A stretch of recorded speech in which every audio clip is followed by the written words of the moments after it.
are just 4 days away from the WWE Royal Rumble 2025 pay-per-view, airing live from Lucas Oil Stadium this coming Saturday. Special start time of 6 Eastern, 3 Pacific. So I got to be up here a little bit early on Saturday to watch this pay-per-view with you guys, or this PLE, I should call it. But man, I have really struggled to try to predict this one. I spent a pretty good amount of time today racking my brain about who I'm going to pick for the men's and women's Rumble matches, and I was kind of struggling with both of them. Kind of nailed down the women's winner a little bit, and then, man, with the men's, I only decided who was going to win 45 minutes ago, and I was really thinking about everybody, every possibility. This is a tough one to pick this year, one of the more star-studded Royal Rumble fields, at least for the men, that we have ever seen, and I think we are set up to have a couple of pretty good Royal Rumble matches here, I think, with a lot of surprises. And this is going to be a hell of a crowd at Lucas Oil. I think they've got 60,000 plus tickets sold for this event, which has got to be up there with the 1997 Royal Rumble from the Alamo Dome. I don't know if they've come close to that 60K at a Rumble since then. I know they've been in the 50s and the 40s, right? But I don't know if they've reached over 60 for a Rumble yet, and that's pretty impressive. So the Royal Rumble pay-per-view is only going to be four matches on the card, it looks like, this Saturday, but it's going to be jam-packed, and there's going to be a lot of stuff to see and talk about and discuss as we head into WrestleMania season. So tonight is kind of the final push before we get to the Royal Rumble. I don't think I will be up here for another stream until Saturday, when we are here to watch it together for a live reaction and watch along. I have not got around to sticking the link up for that yet, so keep a lookout tonight or tomorrow. The Royal Rumble watch along link for Saturday will be up. I just haven't done it yet, and I apologize for that. But today we're up here to kind of predict the show, and we're going to talk a little bit about last night's Monday Night Raw. I at least want to recap the show a little bit because it closed with a tremendous Cody Rhodes and CM Punk in-ring segment together. They had one last year too. They got a lot of buzz, and I think it was also right before the Royal Rumble. And last year, Cody won right before that big confrontation between the two. So could this year be CM Punk's year to win the Rumble? Maybe it is, maybe it isn't. Please stay tuned until the end of this video when I'm going to predict who's going to win these matches, and I think you're going to be surprised who I'm picking to win the men's match, because there are a lot of possibilities, but after thinking about everybody, I feel like I finally hammered down somebody, and this person should be a favorite, but I think it's going to surprise a lot of you, so stay tuned for that. But we're going to just kind of recap Raw a little bit, not go through the whole show, just talk about the important bits from last night. Plus, I have also not talked at all about Saturday night's main event. I'll mention a couple of things about that. Other than that, I didn't really write down any other wrestling news. This is kind of a WWE, related podcast here or video, because we're going to be talking all WWE here. We'll save some other news for later this week or the weekend. But tonight and today is going to be just about WWE, because there's a lot going on as we head into the Royal Rumble, and it does feel a lot like last year. I feel like last year before the Rumble, our juices started getting flowing, and I think Cody and Punk last night really got our juices flowing. Even though I don't think Punk and Cody is going to be the match, it's nice to get that tease, and at some point these two men have to collide.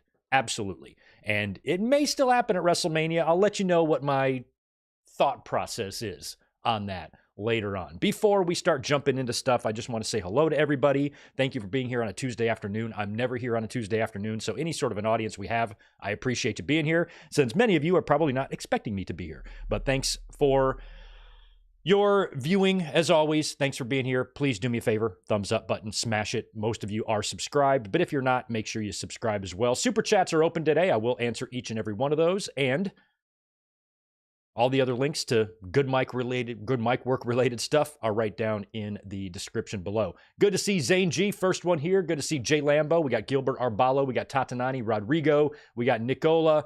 We have David Brown in the house. Denny Downbad, my boy. Barry MK, who is telling me, that WWE has made an NXT YouTube channel. They don't have an NXT YouTube channel? They got a Twitter, right? Wow, I never even thought about that before, that they don't have an NXT YouTube channel. Well, apparently they do now, and they have started to upload full old shows as well as some takeovers. That's cool. I'll check that out. That WWE Vault channel is a trip as well. Good to see William Cullen in here. Sweet baby Jesus, not Charlotte. Here's one thing I will tell you guys about the Royal Rumble. I cannot fathom WWE having Charlotte and Cena both win. So if one of them wins, I think the other one won't.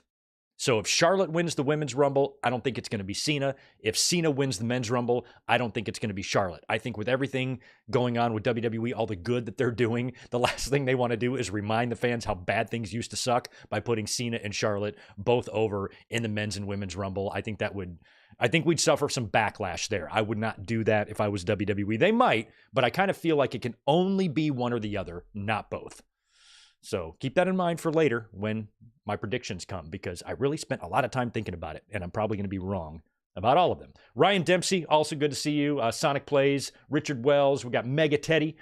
We also have Mike Yessi Hernandez. We got the new one in the house, Mr. J33352. Good to see you. Lando is in the house. So is Victor. So is Ben Espinoza. I might have missed a few others that are saying hello. Good to see you. Welcome. Let me give this page a refresh so I can see all of the updated super chats. While my countdown screen was playing, I did experience about a 20-second interruption. It's very rare here on the channel, as you guys know, but if you ever see me talking and I freeze, just give it a minute. If it shuts down, it usually comes back up. We've never been knocked off permanently unless the power goes out. But if there's any sort of, internet interruption as we go through here, just give it a second. It always comes back up. And I did see that happen when we were getting ready to come up here live. But we should be okay. It's probably going to be only an hour and a half long podcast today. Just want to talk about Raw, Saturday night's main event, and predict this here Rumble coming up in just a few days. I'm looking forward to it. I love Royal Rumble pay-per-views. They might be arguably my favorite pay-per-view of the year, because not only is it a fun pay-per-view and a fun pay-per-view concept that lays the groundwork for WrestleMania, it's just that excitement of entering into WrestleMania season, knowing that most likely, unless WWE decides to really shit the bed, you're going to get some quality TV here in the next few months. Now, in the past several years, we've had plenty of WrestleMania seasons where we've come up here and said, God, it doesn't feel like WrestleMania season. WWE feels like they're not trying. I feel like those days are over. Last year, even though it was a little discombobulated, we had a lot of fun. And I think this year, WWE, it's in their best interest to make the most of this and make sure that they take the fans on a really, really fun ride without any backstage drama or BS. And unless, I do like this idea that I've seen floating around of The Rock coming in at number 31. How great would that be? They've never done that, have they? Have the winner in there celebrating, and then all of a sudden the 10-second clock starts playing. You're like, what the fuck? And then out comes The Rock and tosses out whoever the winner is. Hey, I like that. But barring anything like that happening, it sounds like, unless The Rock shows up as a surprise, that The Rock is not going to be here to gum up the works, and we're going to have a smooth road into WrestleMania without a lot of potholes and shit in it. That's what I'm hoping that we get here. So in my opinion, I want The Rock to stay the hell away from the Royal Rumble, because I feel like his involvement, addition into the Rumble and to WrestleMania is only going to create confusion, and I don't want that. So I want Rock to sit this one out this year, and I hope that he does. Zach Powell, 30-month member nearly. Jesus Christ. Are you going to review the show too Saturday night? Hell yeah. Because the show for me airs at 3 o'clock in the afternoon. So I'm going to be up here Winged Eagle podcast time. That's basically what time the watch along is going to start on Saturday. And since it's early in the day, the show's going to end at 7 o'clock in the evening. So I'm not going to drink too much beer or nothing. I'll be fine. And yes, we are definitely going to stick around after the show and do a full review, because I'll only have 4 matches to remember. I might not be good at breaking down, the entrant numbers and stuff with the Rumbles, because we're going to be watching it, but we will stick around and do a review, and I'll make sure I highlight that on the thumbnail and the link to make sure people know it's a live reaction, watch along, and review. So we'll be doing all that this coming Saturday. Thanks for reminding me to tell you guys that, Zach. All right, well, let's talk a little bit about last night. Oh, I'm sorry. Before we talk about last night's Raw, let's just run through real quick a couple of things. First thing, there is one piece of news I want to mention that broke today, I guess. Logan Paul and his brother Jake Paul are going to be fighting each other in a boxing match on March 27th. This is less than a month before WrestleMania, about 3-ish weeks before WrestleMania. It's going to be Logan Paul versus Jake Paul. I hate these celebrity boxing fights. They do crazy numbers, but I really, really hate them. But you got to wonder, like, with all of these, rumors of these things being fixed and whatnot, who goes over if you fix a Jake and Logan fight? Logan, you would think, would need to win to carry him into WrestleMania and whatever he's going to do. What if he wins the Rumble? What if he wins the Rumble and then gets knocked out by his brother? So I don't think Logan Paul can win the Royal Rumble, not if this fight is a legit fight. So if it's going to be a draw or something, I'm just going to shit a brick. I'm not going to order it, buy it. I want nothing to do with it. But I did find that interesting that that's a big major match happening on March 27th. And Logan Paul does have a lot of box office draw. So, I mean, if he did win the Rumble, or if Logan Paul took on John Cena or something like that, that could be a major match that gains mainstream press. I don't necessarily want that for John Cena's final year, but I could understand if WWE did it. So Logan versus Jake is interesting. And I'm curious if we're ever going to see Jake Paul in the WWE. I don't like either one of these two douchebags. As far as I'm concerned, they can both just fall off the edge of the earth. But we might be seeing old Jakey in WWE. And I don't know how that's going to work, with Logan Paul's creative going into WrestleMania. Is Triple H like, is this fight with your brother fixed? You got to win, because I'm going to book you to do this. You can't get knocked out by your brother. And then I have to put you in a title match. Can't happen. So you need to fix the fight or what? I don't know. I don't know how this shit works. So I feel like Logan and Jake Paul, I don't know how they're going to fix it since they're brothers. But I'm sure it's going to be, maybe they'll get some Kansas City Chief refs in there or something like that. I don't know. But Logan versus Jake Paul, boxing match, March 27th. Interesting. Oh yeah, Ryan Adams. Thank you for that $2. We're about to give JD Big Head McDonough some serious love here in just a few minutes. Saturday night's main event last Saturday. Unfortunately, I was not here to watch it. I was at work getting my fucking ass kicked. Didn't even have a chance to look at my phone until after the show was over. So I'm pulling it up. I'm like, oh my God, what happened? And exactly what I thought happened. I predicted it pretty much perfectly. Rhea Ripley defeated Nia Jax. These women made the most of their 9 minutes. They have good matches together. Nia Jax, I cannot say enough good things about her since her return. It's been a year and a half now since she's come back. Not only has she been not an annoying wrestler to have to watch on my TV, she's been the opposite of that. She's been having good matches. I felt like when she was there previously, she was uninteresting, boring, kind of an asshole, and couldn't wrestle. Now, all of a sudden, she knows what she's doing. I think that's probably my fault. I misjudged her, and I think Triple H is using her a lot better than she was previously, and everything that Nia Jax has done pretty much since she's come back, I've been a fan of. And this match was very good. Rhea Ripley put Nia Jax down with the Riptide, which probably wasn't easy, but it was a good finish there. Rhea Ripley retained in a very, very short NBC match there. Also, Braun Breaker did escape with his Intercontinental Championship, but not without a little bit of controversy. Jesse the Body Ventura sat in on commentary for that, and Breaker hit Sheamus with just a hellacious spear on the outside of the ring, which is crazy. Sheamus said on social media it's the hardest spear he's ever taken in his life, and he's taken a bunch. So Breaker escaping with the title, I like that because what I predicted during the podcast on Saturday, ahead of Saturday night's main event, is I didn't see Sheamus winning it here. I feel like he cannot lose any more opportunities. This has to be the absolute last and final time. It's already been like 5 times too many, but this has to be the final time he loses an Intercontinental Championship match. The next time Sheamus challenges for the Intercontinental Championship, he absolutely must win it. I'm hoping they're saving that for Mania. Now, last night on Raw, they teased a little Braun Breaker and Penta stuff. I don't know how I feel about that. I'd rather have Sheamus get the IC title first. Penta, I'm very excited for what he does. Was surprised, though, to see him and Breaker kind of go face-to-face on Raw last night. But on Saturday, Braun Breaker did retain his Intercontinental Championship over Sheamus, and I'm hoping that Sheamus wins the title at WrestleMania. We were thinking he was going to do that 2 years ago at WrestleMania 39 in a one-on-one match with Gunther. Turned out to be a 3-way with Drew, with Gunther still retaining. So Sheamus has got to do it, I think, at WrestleMania. So we'll see if they build him for either that or maybe Elimination Chamber. He might win it at Chamber and defend it at Mania, but I think Sheamus winning the IC, the one belt he hasn't won, winning that at Mania, giving Sheamus that moment, he's earned it. He's absolutely earned it.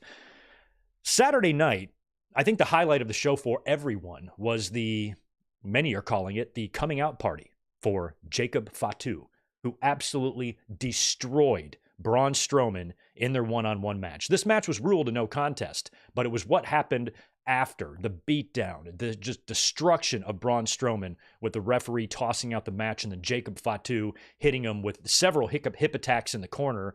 Braun ends up getting kind of busted open, I think in his face or in his mouth, and then Jacob hits him with no less than 3 of those beautiful Jacob Fatu moonsaults. And the way this was so great to me because it was on NBC. This is national television. The ratings came in, they only did 1.5 million, not a very good number, but it's on a television station or channel to where you might have some outside eyeballs on WWE. Now, having a show on NBC in 2025 isn't the same as having a show on primetime NBC in 1995. It's completely different, so, the numbers aren't great, but to see them do something like this on NBC, when we went through years there, where if you had any blood at all, they'd cut away from it, and then in the replays, it'd be black and white. The fact that they're showing a bloodied and beaten Braun Strowman on national television on NBC with Jacob Fatu hitting moonsaults through a sea of officials looked so badass. And I'm like, oh, this is great. I think WWE's probably loving what they're seeing right now, because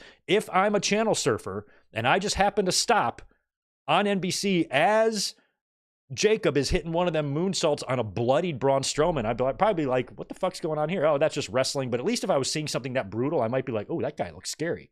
I might not change the channel for 20 or 30 seconds and at least see what's going on. And so I hope that WWE got the result they were looking for there. And it sounded like, Strowman, who's the babyface, the fans were cheering their balls off for Jacob Fatu chants. I mean, everybody knows that this guy's going to be a big deal. From the moment he came in, all of the hype, we had seen, plenty of matches from him from MLW and various places that he has been. The majority of the fans were only somewhat aware of him, kind of aware of his mystique and what people were saying, but never really got a chance to fully see what he can do. And a lot of people were saying, once you see what he can do, you're going to be blown away. He's like Umaga, but who can do moonsaults. And that's pretty much exactly what he is. And he's got that, he's much more, I like savage Samoans. I know I know that's kind of weird, but I loved it when Sika would just bite the heads off of chickens and shit. So the fact that, Jacob Fatu, he just looks crazier than Solo. The Usos, Jimmy and Jay, they're handsome devils. They're good looking fellers. And so is their brother Solo. Jacob is a little more savage. He looks like he could just take a brick and bite it in half. Powerhouse Hobbs is like that. He's got them teeth. He just looks like he just, And so I like guys that strike fear. Hobbs is like that. Jacob is like that, where you just look at their face, you're like, Jesus, don't want to piss him off. And I think Jacob is on the cusp of being a major star. Now, what's he going to do at WrestleMania? I think the only obvious thing for him to do is to face and beat Solo Sikoa in like a squash. I think they need to build to that, finally have the breakup. They're no longer called the Bloodline anymore, apparently. But maybe Jacob and Solo start having a power struggle. Right now, Jacob is still endlessly devoted to Solo. That could start breaking down. And then those two face. And then maybe it's just a full-blown annihilation of Solo Sikoa by Jacob Fatu, where the match isn't even close. Do something like that with him at WrestleMania. At some point, it's going to have to be Roman and Jacob Fatu. I don't think that'll be at WrestleMania. I think that's going to have to come after. I think Jacob's going to have to become someone at WrestleMania by putting someone down and then, move on to something with Roman Reigns, maybe for Crown Jewel or the next Saudi show, something like that. But that's the trajectory I see Jacob Fatu on at this point. I mean, I don't know how this guy's not going to be, a main eventer down the road. Think about him and Braun Breaker and think about Jacob Fatu and fucking Gunther. Think about this shit, Man, there's some matches there for him to have. I'm excited for him to really, really get on the map. And you can tell that that's coming after what he did on Saturday. That was amazing. Yeah, Shell Shock, I know Fatu versus Roman. You're going to find out why I'm not picking that match later. But I feel like that would be a super, super fun match. And I wouldn't rule it out. It could absolutely happen. But I feel like in order for Fatu to face Roman, I feel like he needs to be the top heel Samoan then, which means I think he's got to beat Solo first. You couldn't beat Roman, I'm going to do it, and then the two of them have to fight to see who's going to be the leader of the bad guys or something. I don't know. But I feel like you probably have to wait on Roman and Fatu. And I got other plans for Roman Reigns, so just wait. Saturday night's main event rolled on with the Cody and Kevin Owens contract signing. HBK was involved in that. That was a whole fiasco. HBK nearly got packaged pile-drived by Kevin Owens until Cody saved him, and then HBK nailed Kevin Owens with a sweet chin music. Now, a lot of fans were using this because, of course, there's tribalism. So a lot of the anti-WWE people were like, man, everybody's shitting on AEW for Jarrett and Ed and Cope and stuff like that. And here's Shawn Michaels kicking Kevin Owens. I'm like, I don't think that's really the same thing. Now, granted, you got a 50-something-year-old, GM super kicking a challenger for your World Heavyweight Championship. I understand that, but I'm not comparing that directly to what's going on with Jarrett and Cope. I don't really mind what's going on with Cope. I don't even mind what's going on with Jarrett, provided it ends the right way. But I'm not comparing these two. I still think AEW situation is a little bit worse. I think they got too many grandpa wrestlers over there. And I think if they clean some of that up and, let some of those true stars shine, AEW is not dead in the water. They got plenty of life in them, but I do think there's some things they need to clean up, especially with some of the grandpas over there. But just because Shawn Michaels kicked Kevin Owens, you can see how deep the tribalism runs, that's the first things people thought of. If AEW, or if WWE did this, it's that. The if AEW or the if WWE. If AEW did this, if WWE did this, the fans are blah, blah, blah, blah, blah. So there's too much of that shit going on. So I don't give a shit that Shawn Michaels super kicked Kevin Owens. It was probably an honor for Kevin Owens to take a super kick from Shawn Michaels. And I loved the touch of Kevin Owens coming out there in the Cody Sucks Eggs shirt, because we know the Dusty Sucks Eggs shirt donned by the Funkster back in the day. And so I always have appreciated Kevin Owens' t-shirt game. It's on point. It really is. And Saturday night's main event, right, with Gunther and Jey Uso. Jey Uso, as expected, did not win the World Heavyweight Championship. Gunther put him down. And I like Jey and everything, but I think Jey's got a much better charisma, much better entrance, and much better connection with the fans than he does inside the ring work. You know what I mean? And Gunther, I think, is top 3 in the biz right now in terms of between the ropes. So Gunther got the win there, powerbomb to Jey. I think a couple of power bombs finally put him down for the win, and Gunther retained. And it seemed like it was a pretty typical, I guess we're only 2 Saturday night's main events deep into this, but this was a typical SNME. I don't think now that we've seen 2 of these, WWE is going to go too overboard. They might do a title change here or there on one of these shows, but I don't think we're going to see anything major like how I pitched last month with Kevin Owens winning the championship. So I feel like these are contracted shows that WWE is obligated to do. This is their chance to showcase their product to a national television audience. And that's kind of all they're going to do. They're going to make them better than glorified house shows. They're going to make them better than the 2008 version of Saturday Night's Main Event. They're going to make them better than the first 2 years of Crown Jewels. But all in all, not much is really going to happen. But I still think plenty went down because I liked all 3 matches, or all 4 matches. All 4 matches were good. Rhea and Nia were good. Breaker and Sheamus was fun. Jacob destroying Strowman got me rock ass hard. And Gunther and Jey wasn't horrible. Plus Gunther won. I thought overall solid show from what I saw. I probably watched 78% of it. Only missed a couple pieces and tidbits here and there. But that's kind of what we saw on Saturday that I missed. Sorry I wasn't here for a watch along for that. And then last night on Monday Night Raw, we had all sorts of stuff going on. Now, I don't know.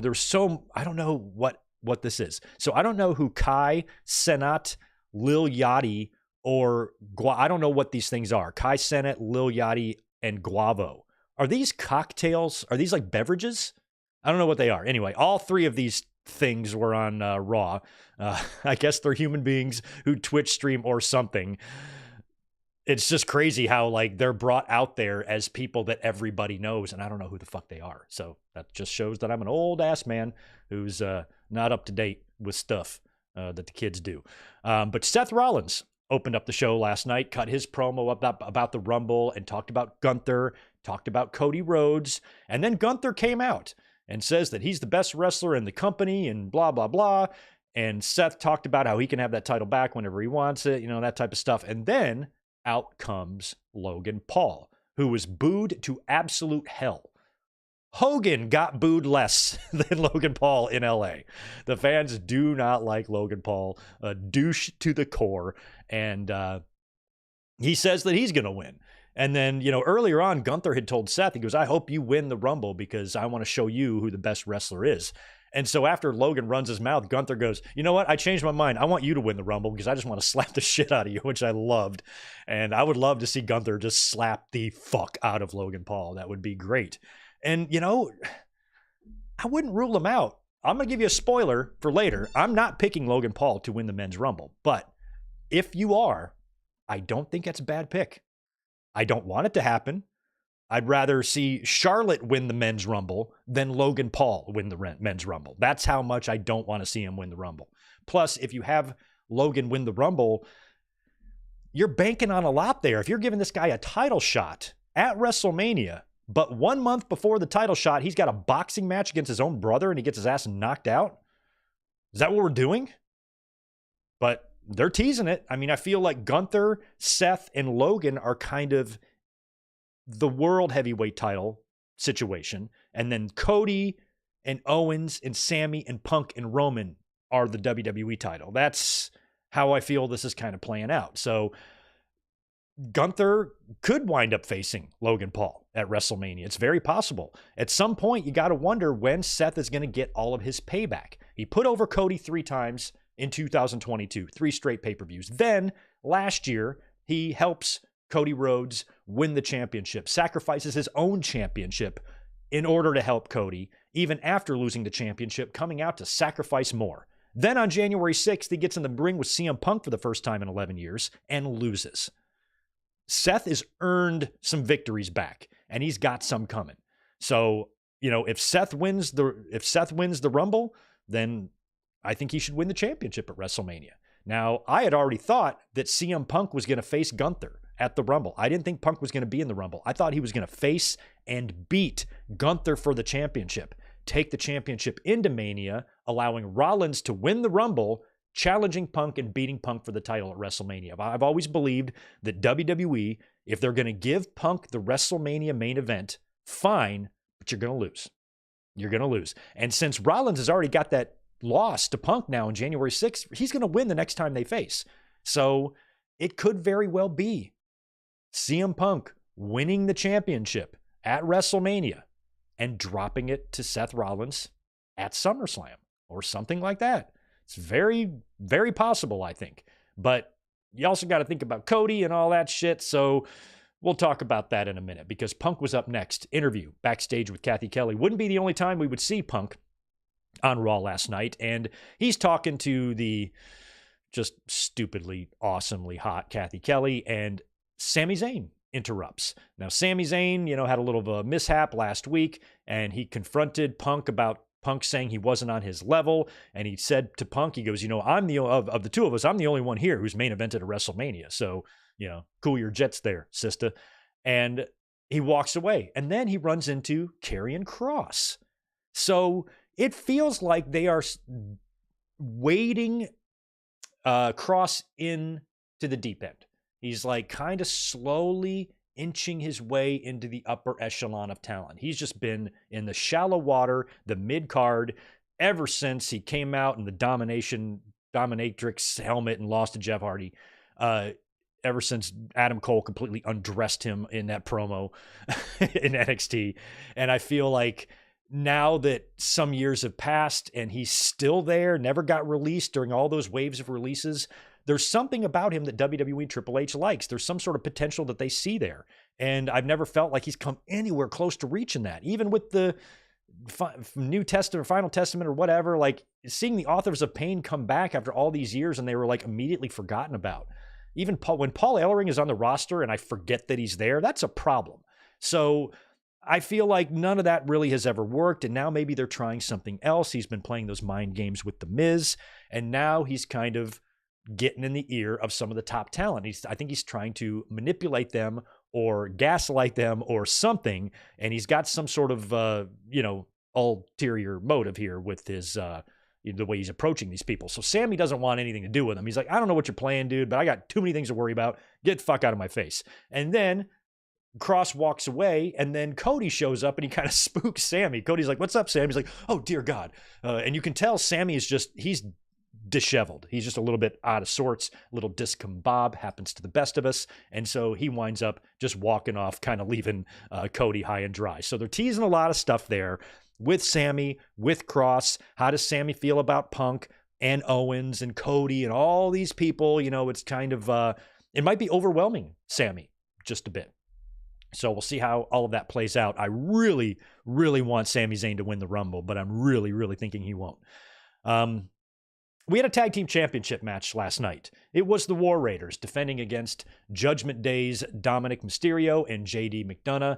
And this match was pretty much all about one thing, this insane bump that JD McDonough took that will be on holy shit lists for decades to come.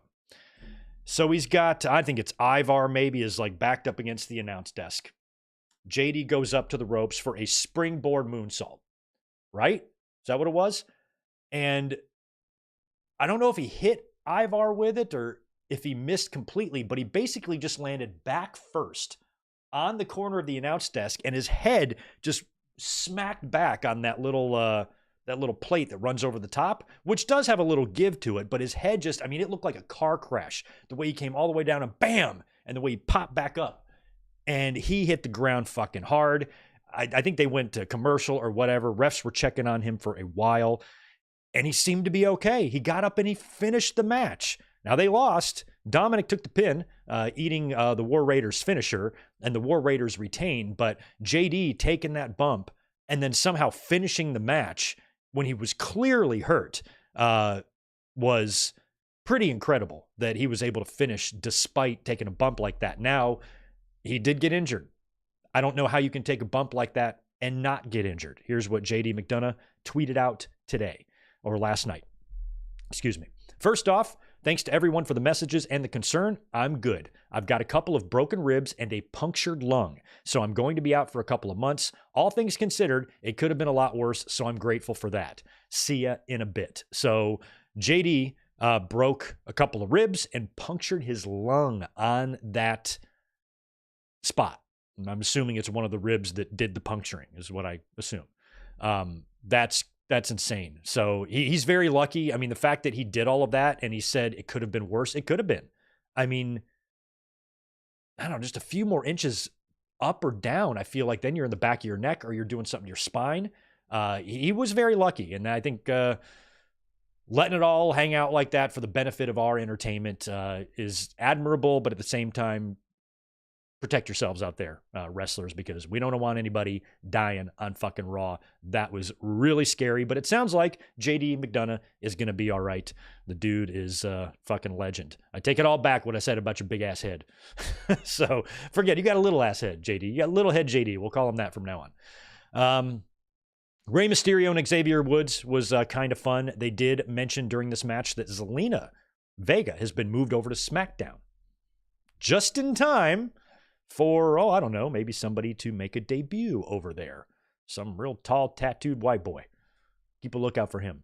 Probably be showing up there soon. Now, Woods' family, Xavier Woods' family, they were in Atlanta tonight, so Woods invited his whole family to be at ringside, but they weren't there when they came out for the entrances. They showed up, I think, during the match, and then they revealed that they're all wearing New Day Sucks shirts. So Kofi and Xavier's family have both abandoned them. Even backstage, the heels aren't talking to Kofi and Woods. So I like that.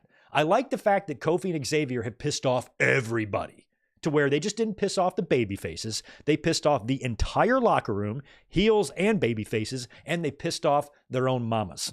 I like that. I like that because they still are insisting that they are in the right. They are insisting that it's all of us that are crazy, and they were absolutely justified to do what they did to Big E. Even when their moms and their families and the fans and the entire locker room have disowned them, making them eat their food in the broom closet, they still are insisting that, nope, we are justified. So they're treading into delusionary status for heels, but sometimes those make the best heels.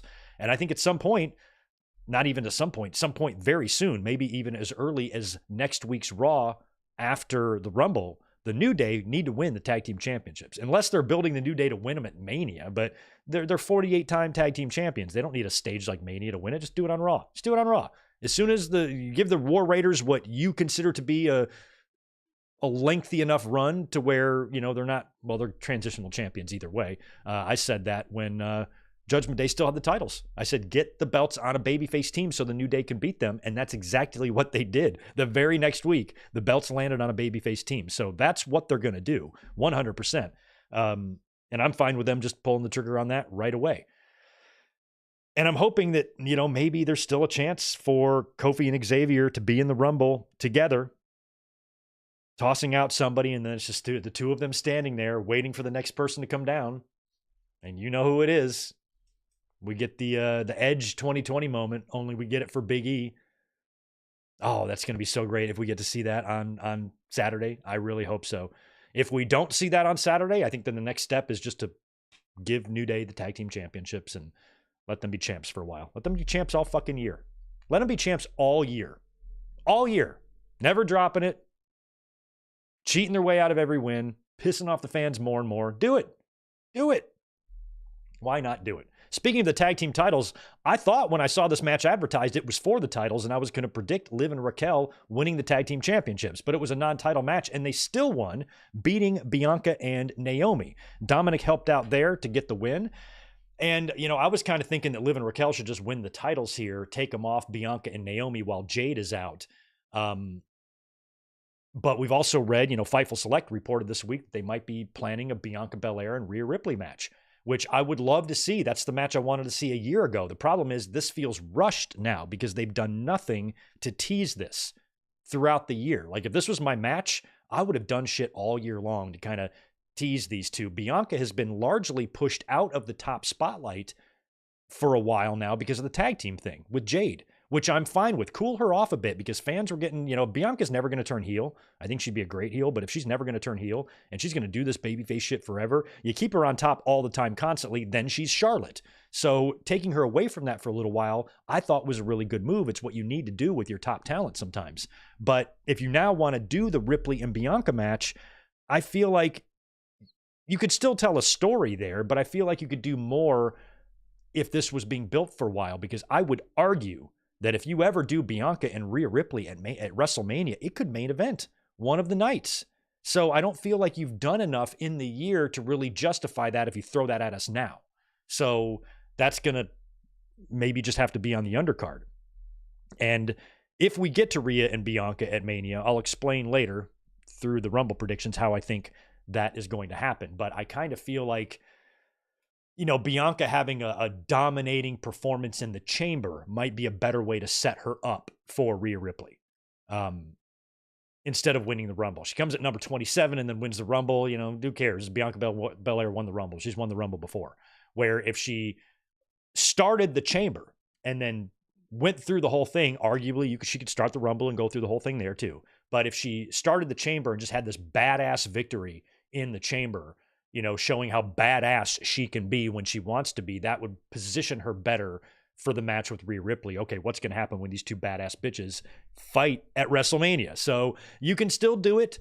And if Jade Cargill comes back at this point, I don't think the match is going to be with Bianca. I think if Jade Cargill comes back in the Rumble or whatever, her match is going to be with Naomi. I think Naomi might be the one who attacked her, and then you can do Jade and Naomi, clearing the path for Bianca and Rhea Ripley to do their thing. Maybe. We'll see. But Bianca and Naomi are still the tag team champions, and I think Bianca and Naomi should drop those titles soon, especially if Bianca's going to WrestleMania. So if she's going into the Rumble as a tag team champion, I feel like it would be better for her to drop the tag team titles than win the title shot. I don't know. We'll talk about the Rumble later. But that could set up now a rematch with Liv and Raquel facing Bianca and Naomi. And if they pin Naomi or something, you know, they can win the championships. It protects Bianca. And technically, Bianca and Jade never lost the tag team championships. Naomi lost them. So, you know, it all works. We will see. Ryan Adams just saying Charlotte has never been in a chamber. Interesting. I don't want Charlotte winning the chamber. I hate the chamber. I hate the pods. I hate the spaceship ring. I hate the light. Ding, ding, ding, ding, ding, ding. It's just too over the top. I've always hated it. The Elimination Chamber is probably my least favorite match concept in WWE. I hate it with a passion. Just not into it. I just don't find it interesting or fun. They've had some fun moments, but it's just too much. It's like too much of an apparatus just for the sake of it, you know? Just don't like it. Hate it. Now they got a whole pay-per-view named after it. We had Paul Heyman in the ring revealing Roman Reigns as the 2K25 cover boy last night. Talked a little bit about the Royal Rumble and Roman Reigns as well. And then we had Drew McIntyre taking on Sami Zayn. This was technically your main event, as was McIntyre and Rollins last week. Now, McIntyre used a little rope assist in the corner there to pin and cheat to beat Sami Zayn. This led to a post-match beatdown where Drew continued the attack on Sami. Cody Rhodes ran in to help out, but he's attacked by Kevin Owens, who gets to Cody. And then as Drew is pummeling Cody in the corner, or they're fighting in the corner, Sammy runs in with a haluva kick, but he misses and he hits Cody just like he hit Seth Rollins last week. So Sammy's had a couple of hiccups here, knocking out Seth, knocking out Cody. And Owens, of course, there is right by Sammy's side. He's trying to get Sammy to help him beat Cody for the championship at the Royal Rumble. So that all ended like that, and they all kind of leave the ring, leaving Cody in there all by himself. So Cody then gets up, and he's a little woozy, and he had a very funny sounding voice during this promo. I think he's trying to sell that he's been injured. And as he starts talking, out comes CM Punk. And Punk comes out, and we've got this promo again, much like we had last year between these two. And after that promo, a lot of us were saying, like, man, I want that to be the WrestleMania match. It's got to be Punk and Cody after what we saw. This had a lot of that too. They reminded you that when and if this match ever goes down, it's going to be a really, really big deal. These are the two of the top three guys in the company, in my opinion. It's Roman, Cody, and Punk in terms of the three top names. And you've got two of them right here. And I've got some ideas for WrestleMania that we'll get into in a minute. I'm sorry, for WrestleMania and the Rumble. But Punk basically, is out there to check on Cody. Approaches Cody as a friend. Say, hey, I'm your friend, and I know what it's like. I know what holding that championship can do because I held it for a record-setting 400-something days. And around day 300, which is pretty close to where Cody's at right now, is when I started really feeling the pressure. I can see you're going through the same thing, and it can burn you out. And I'm in your hometown, and you're not even going to be able to sleep very soundly tonight because you're going to have to be up at the butt crack of dawn to go do promo and interviews and, do all your media rounds, promoting the Rumble, promoting WrestleMania, where I'm going to be sleeping soundly. And so basically he just kind of highlights the pressure that Cody is under. And the whole thing was a great piece of business. It's awesome seeing these two together. They have not lost an ounce of that magic that we got from them last year when they basically essentially had the same promo. So that was very cool. Raw ended with that visual of Cody and Punk. Why did they end with that visual? They just teased us last year. I think last year was them teasing us that this is something we could do. And it made fans kind of forget about The Rock and Roman Reigns, kind of wanted to see Punk and Cody Rhodes. But after Punk got injured in the Rumble, it became a non-factor. So now they're doing it again. So that leaves us with the Royal Rumble. And what the hell is going to happen? Now, there's only 4 matches on this card, but I spent a solid hour today just trying to think about the men's match alone. So we're gonna finish with the men's match. That's what we're gonna close here with today. We'll start predicting the Royal Rumble with that tag team match they announced last Friday on SmackDown. It's going to be a 2 out of 3 falls match for the WWE Tag Team Championships. DIY taking on the Motor City Machine Guns. I'm happy these 4 guys are going to get a chance to do this at the Royal Rumble on pay-per-view. DIY is my pick. I think they're going to retain here. Triple H, we know how he feels about Gargano and Ciampa, and I think this is a little gift to them from Daddy H. And I think Triple H is just kind of hooking up his boys with a solid spot on the pay-per-view for them to really showcase what they can do. I pick DIY to retain, probably 2 falls to 1. The Women's Royal Rumble. Okay, guys, I don't want you to panic here. But really, in my mind, the Women's Royal Rumble comes down to 3 women. Now, we're also going to see a lot of returns and potentially a lot of surprises. We already know we're going to see Charlotte. That's been pre-announced. Charlotte has declared for the Rumble via that vignette they ran on SmackDown. A lot of talk this week about Nikki Bella, that she could very well be heading back to the company. And if she is, having a return in the Rumble, I think, would be great. Jordynne Grace has officially signed with the WWE. She is now under contract. She was in the Rumble last year. I think it would be weird if she wasn't in the Royal Rumble this year. So we're probably going to see Jordynne Grace. I think Becky Lynch is a possibility as well. I think Becky's return would be super fun, especially if Charlotte is in the Rumble and she is in there by herself. That's the spot I'm hoping to see, is that maybe early on, Charlotte comes out like number 10 or something. Well, maybe not that early, but she's out there and she eliminates a couple of women and she finds herself in the ring alone. And At that point, it could be anybody. It could be Nikki Bella, who she beat for the Divas title, right, to launch her career. It could be Jordynne Grace. That would be a dream match. It could be Jade Cargill coming in face to face. If you put Charlotte in that ring and she's in there by herself with that countdown clock ticking away, you've got like 5 potential holy shit women that could come out. Think about how cool that is. So that's absolutely spot I would do. But I kind of think Becky would be fun because of their history, because of their friendship that became a non-friendship and all this real life personal behind the scenes shit between the two of them. If Charlotte was in there by herself and out came Becky Lynch and they went at it for a little while, I think that would be great.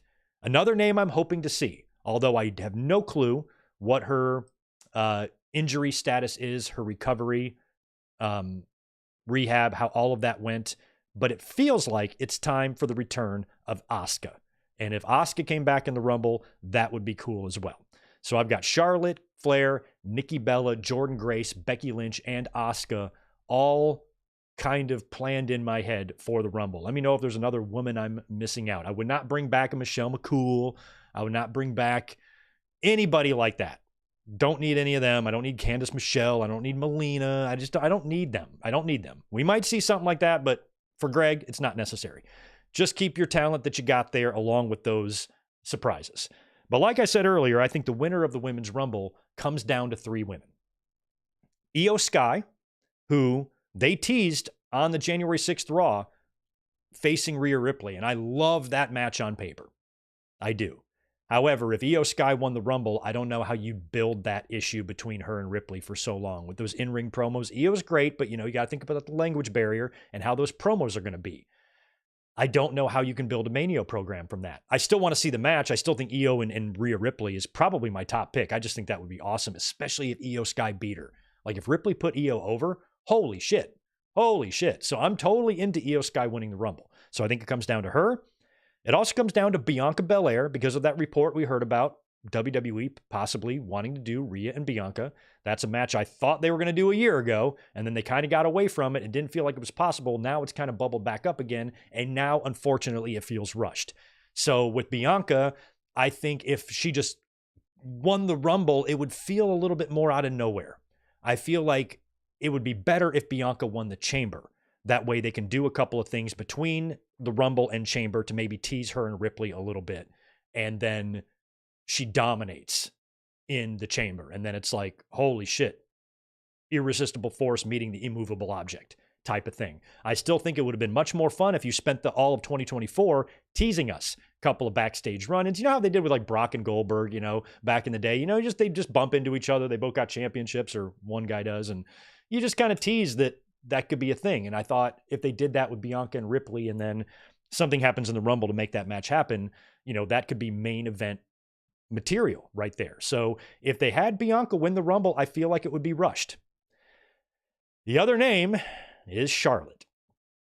Now, we've heard also the rumors, and I think most fans feel like the direction WWE is probably going to go is Charlotte versus Tiffany Stratton. The only way to get to Charlotte versus Tiffany Stratton is for Charlotte to win the Rumble or the Chamber. And I think based on it, like I'm hypothetically, if the plan is for Bianca and Rhea and Charlotte and Tiffany, right? I feel like the Chamber is better for Bianca than the Rumble because Rhea's a badass. They've been smashing her over for the past 3 years as an absolute badass. We know Bianca's a badass, but we haven't really seen much of Bianca in that badass role in a while because she's been mixed up with the tag teams and stuff. She can still KOD Piper Nivens and Nia Jax and stuff. We know she's strong and we know she's a badass, but we need to be reminded. And I don't know if a Rumble victory, especially if Bianca dances her way in there with her hair at number 25 and then wins, it wasn't very impressive, Now, if she came in at number 1 and went the distance, then yes, now you've got yourself a Mania match. She could absolutely come in at number 1, go the distance, cool. But what she could also do is start the Chamber and beat all them bitches in there and reign supreme, maybe a little blood in her eye, and then that's your match. So if Charlotte were to win the Rumble, she could challenge Tiffany, since those vignettes for Charlotte have been running on SmackDown. Were they running them on Raw? I didn't watch all of it. Did they run any of those Charlotte vignettes on Raw? I don't think so. I feel like Charlotte's going to be on SmackDown. So granted, you can choose whichever champion to face. And if Charlotte were to win the Rumble, she could challenge Rhea and we would get that WrestleMania rubber match. But I don't know. I don't know if they would do that. We might get that rubber match maybe next year. But maybe not this year. I think Charlotte and Tiffany might be the more intriguing match there. So if I'm Charlotte, I'm challenging Tiffany, and then Bianca can win the chamber. So what does that tell you guys? Who I'm picking? That's right. I'm picking Charlotte Flair to win the Women's Royal Rumble. I don't want to pick her. I don't. But she's the one that makes the most sense to me, because you have to think about there's only two champions. It's Rhea Ripley and Tiffany Stratton. So you have to think about who their opponents are going to be. And right now, Charlotte and Bianca are kind of leading the way. I would love it to be Io Sky. Io Sky was going to be my pick up until a week ago. And then I started, now if it is Io Sky, I will be dancing. I will do a dance of joy. I absolutely will. I love Io Sky. I'm not saying WWE can't make an interesting program out of Rhea Ripley and Io Sky, but WrestleMania is late April. We got 3 months, So that's a long time if Io Sky wins and challenges Rhea Ripley. And plus, the Rumble winner, I've mentioned WWE wanting to get the women's and men's world championships on even keel with the WWE titles, but it's going to be tough to do that. Now, back in the day, WWE did a pretty good job of elevating that big gold. The big gold belt main evented WrestleMania 20. That still blows my mind. And WrestleMania 21. And that's mind-blowing to me. So WWE, if they want these world titles to be actual world titles, then one of them really needs to be a top title for a little while. For a year or two, they need to make one of those titles the top title in the entire division spanning all brands, if they want to try to get those belts on the same as the WWE titles. But, Charlotte is going to be on SmackDown. The Charlotte and Tiffany program feels like it would be a SmackDown program. And Charlotte, somebody mentioned that she has never been in an Elimination Chamber. Well, Greg, she could go to the Chamber and win that. Yeah, sure, she could. But I'd rather see Bianca win that, because Bianca's won a Rumble. I think Charlotte has too, right? Hasn't Charlotte won a Rumble? But I feel like when I'm thinking about Rhea Ripley, this is just this badass woman. And I think we need a reminder of how badass Bianca Belair can be. And I think she will just look more badass if she just wipes the fucking mat with 5 hoes in that chamber. Just put them down and just dominate. Start the damn thing, eliminate everybody. Holy shit, Ripley has got a challenger on her hands here. That would be more impressive than winning the Rumble. Because as Logan Paul put it, I'm glad somebody finally brought this up, because in every promo for the last 35 damn years, we've heard the same thing. I'm going to go in there and throw 29 other men out. Well, what if you're number 28? You're not going to throw 29 men out. You're going to throw one man out. That's all you have to do to win the Rumble. All you have to do to win the Rumble is eliminate one person. You can technically eliminate one person and win. So this 29 other men bullshit needs to stop. They need to stop saying that. So that's why I feel like Rumble wins can sometimes be, a little bit underwhelming, because we've seen it a lot. We've seen number 30s win a lot over the years, or a late number comes in and does absolutely nothing and then wins. So I feel like Bianca should win the chamber and Charlotte should win the Women's Rumble. I'm picking Charlotte. And I mentioned that her winning could be a possibility, because fans were saying, oh, why did they announce Charlotte early instead of a surprise? Because she's going to be outshined by surprises. There's going to be Nikki Bella, Becky Lynch, probably, maybe Asuka, maybe Jordynne Grace. There's going to be some other returns, specifically Nikki, that I think is going to dominate the headlines. People will be talking more about Nikki Bella returning than Charlotte returning, which is why I thought they pre-announced Charlotte. Another way to make sure that Charlotte doesn't get, her outshined by these other returns is having her win the damn thing. So I feel like Charlotte's going to win. I feel like she's going to win the Women's Rumble. Sorry, guys. Apologize for that. We've got a ladder match for the WWE Championship. Cody Rhodes defending the undisputed WWE title, whatever the hell it's called now, against Kevin Owens. Both Cody's belt and Kevin Owens' stolen Winged Eagle title will be hanging from the ring. Now, I've been adamant ever since October that Cody Rhodes should drop the title to Kevin Owens. I thought they should do it. I thought it was going to happen on Saturday night's main event. Now they've booked this match. They've even booked it a ladder match, which technically means you can protect Cody Rhodes because he doesn't have to be pinned or submitted. You can have outside interference. You can do all sorts of shit. You can duct tape Cody's head to the fucking ring post so he can't go anywhere, and then you can just climb up the ladder. You can do a lot of things. You can have Randy Orton come out. All sorts of stuff can happen here to neutralize Cody, allowing Owens to steal a victory, which protects Cody. And I feel like Owens is set up here to do it. I would love it if Randy Orton showed back up and all the fans are thinking he's coming after Kevin Owens, but then boom, he RKO's Cody and Kevin Owens climbs up and grabs the championships and he's in disbelief, just like he was in disbelief when Triple H helped him win the title in 2016. The same type of thing. Like, I put you in the hospital. I put you on the shelf for 4 months and now you're helping me? What the fuck? You know, that uncertainty with Owens but also trying to celebrate. I just think that would be golden, and having Cody being robbed, you know, and then Cody could either go into Mania to face Randy Orton in a grudge match or something, but then that drops Cody Rhodes down the card. Now he's a mid-card at Mania. That doesn't seem like that's going to be the case. The only way I could see Cody not being champion is if he faces John Cena just one-on-one, Cody versus Cena. No title at all. That's the only way I could think that Owens winning the title would be even possible, because for Cody to not be in the main event, he's got to be in another big match, and maybe a match with John Cena they feel doesn't need the championship, and then Owens can face Sammy and all of that. So all of these ideas have been in my head, and I've really wanted to predict Kevin Owens to win the championship because I predicted him to win the championship last time they faced. So I might be getting my predictions in reverse here, and I might get it wrong before, you know, or had it right this time. Wrong before, or had it right this time, wrong before, and I just inverted my predictions. But I can't predict Owens. I wanted to. A week ago, I thought I was going to predict him to win. I feel like he's set up. I feel like the stars are aligned for him to win, and you can still have Cody doing something majorly significant at WrestleMania. He could face Cena. He could face Orton. He could face The Rock. You could still do something like that and have Owens be the champion going into WrestleMania, but I think Owens is going to fall short yet again, and I think Cody Rhodes is going to win the retain the championship and beat Kevin Owens. Now, it could be Randy Orton. It could be Randy Orton coming out and costing Kevin Owens, like the obvious thing, right? And then Kevin Owens could show up later in the night during the Men's Rumble and eliminate Randy Orton. And now you got your Kevin Owens versus Randy Orton WrestleMania match.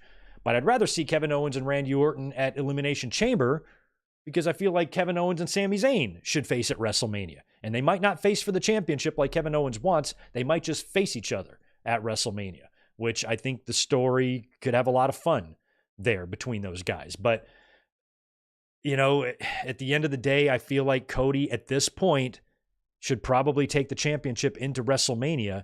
But if he retains at WrestleMania, I don't know how the fans aren't going to help themselves by starting comparing him to Cena. Oh, Cody wins all the time. Winning at Mania, retaining at Mania. You know, we saw it with Cena. We saw it with Roman. You start winning too much, fans start thinking it's not right or it's wrong or there's bad booking or something like that. No, you're just frustrated because you just want something new. So I can see the fans being that way. But I guess that's what they're going to do now with Cody Rhodes. And I've been wondering, well, who the fuck is Cody going to face? You know, and if he retains, you know, is it going to be Cody and Roman 3? Is it going to be Cody and Roman 3? No, I don't want to see that. It might be Cody and Roman 2.5. Here's why. For the Men's Royal Rumble, now that Cody, I have predicted to retain, another thing we have to keep in mind here that make these predictions so hard. If Cody and Owens is the main event, I might change my pick.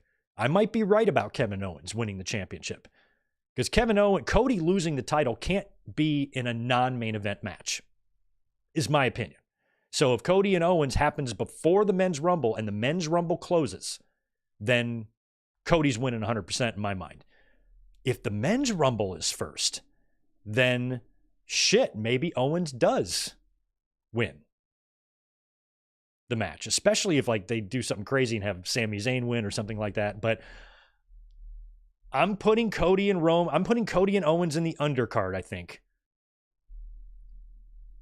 or they still could main event. It would be cool if Cody won and the Rumble winner came out and just announced right there that he's challenging him. That could work. So it could still be in the main event. Not sure where Cody and Owens is going to fall on the show. So that's a possibility. Gilbert, people are tired of Charlotte already. She hasn't even returned yet. They have this stink in their mouth about her.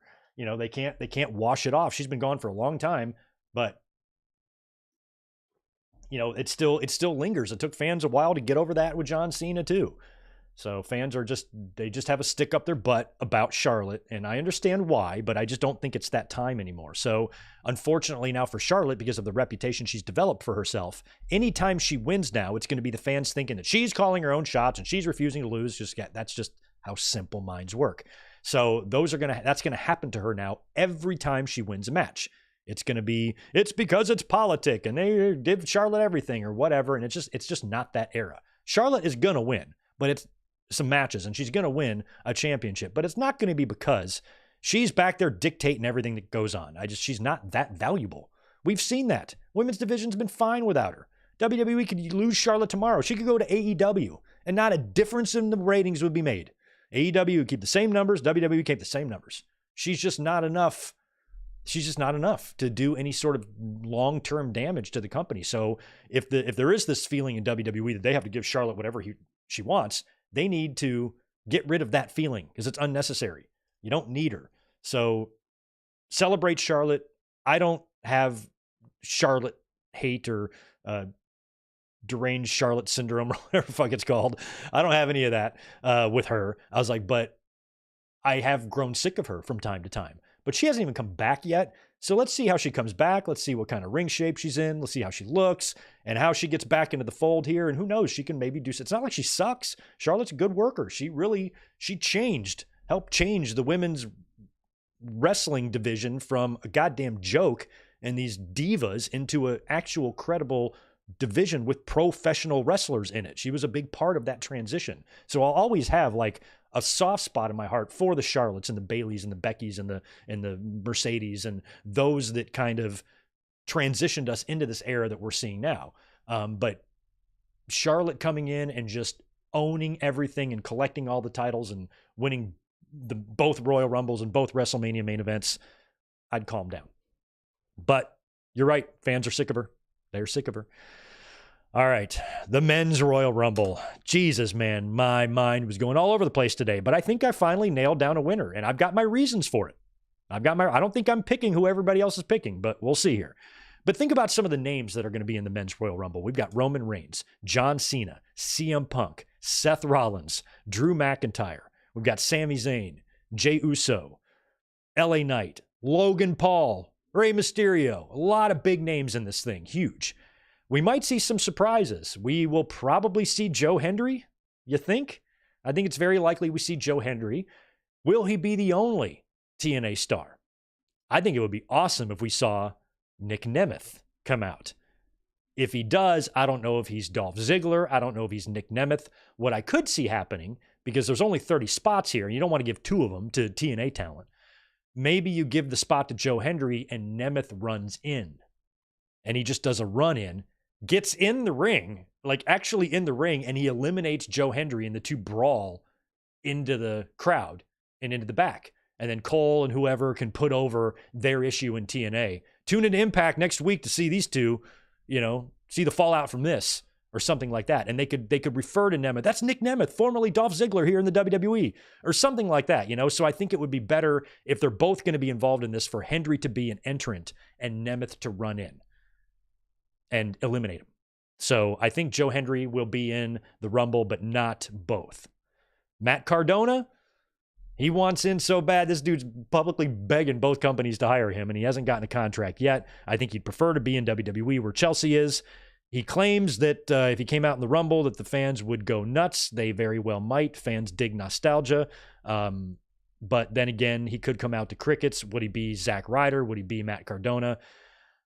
I don't necessarily need to see him in the Rumble, to be honest. But if they brought him out for fun, I think it would be cool considering that he's had appearances in AEW and GCW and TNA all in the last month, right? So if he were to work all of those companies inside of 30 or 60 days or whatever it is, would be pretty interesting, I think. So Cardona being an entrant in the Rumble, sure.